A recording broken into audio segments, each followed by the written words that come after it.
Commander Sarah Chen stared at the tactical display as the UES Prometheus drifted through the Kepler 442 system, its fusion drives dark and silent.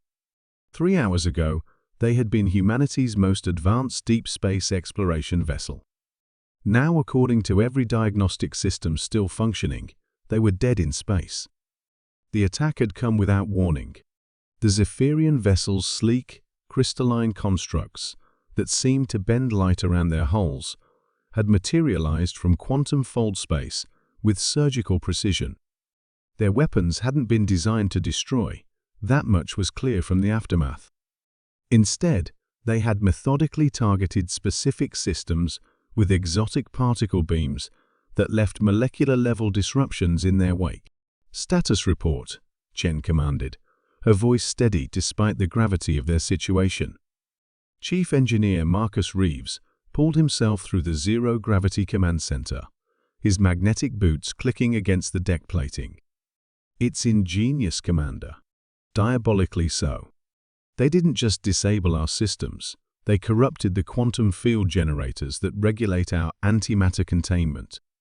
The containment fields are stable for now, but we can't restart the engines without risking a cascade failure." Chen nodded grimly. The Zephyrians had effectively turned their own power source into a potential bomb.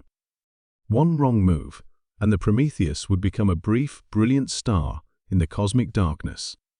Weapons systems? Offline. The particle beam array's focusing crystals have been molecularly restructured. The railguns are intact, but without main power, they're useless. Reeves paused, studying his tablet. "But Commander, there's something else. The quantum disruption they caused, it's not random. There's a pattern to the field fluctuations."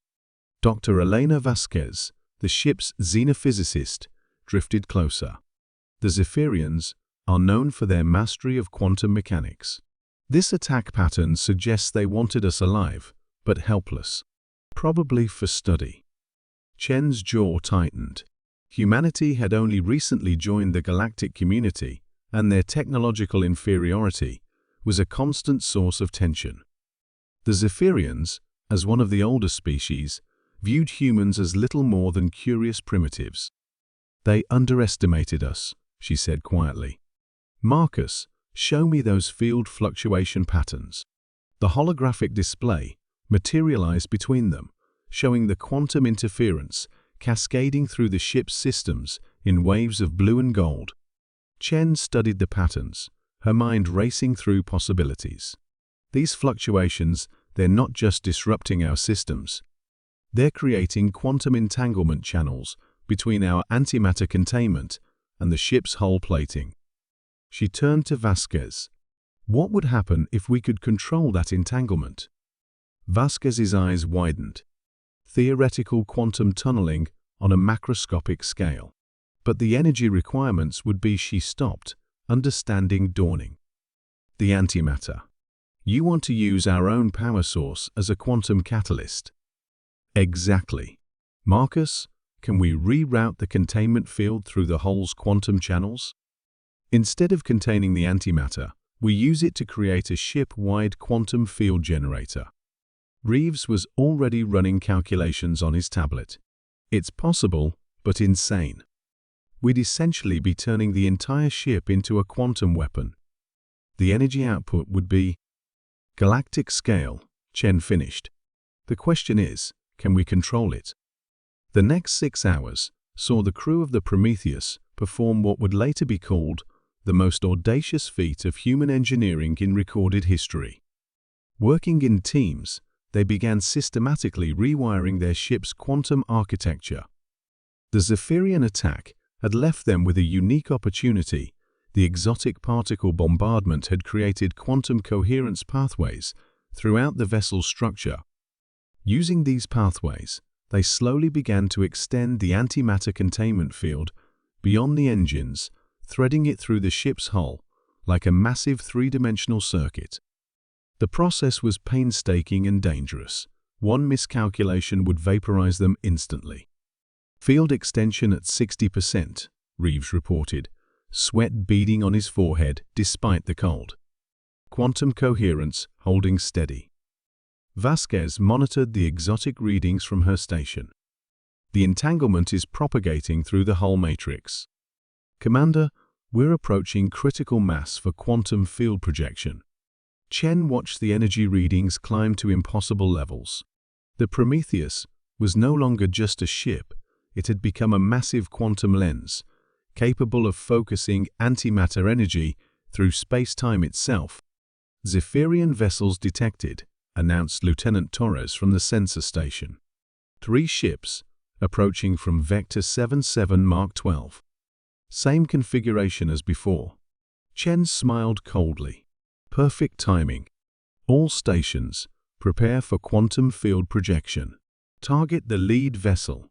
The Prometheus no longer needed conventional weapons. As the quantum field generators came online, space itself seemed to bend around the ship.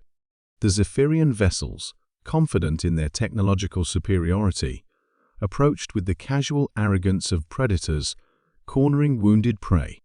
The first shot was a test, a focused beam of quantum entangled energy that bypassed conventional shields entirely and destabilized the molecular bonds in the Zephyrian ship's hull. The crystalline vessel simply ceased to exist, its atoms scattered across several light-years in an instant. The remaining Zephyrian ships tried to flee, but space had become treacherous around the Prometheus. The quantum field now extended for thousands of kilometers, creating areas where the laws of physics behaved according to human will. Within minutes, it was over. Where 3 Zephyrian vessels had been, only quantum echoes remained. Chen stared at the tactical display, acutely aware of what they had become. The Prometheus was no longer just humanity's most advanced ship, it was potentially the most powerful weapon in the galaxy. Set course for Earth, she ordered quietly, and send a message to command. Tell them we need to have a very serious conversation about humanity's place in the galaxy.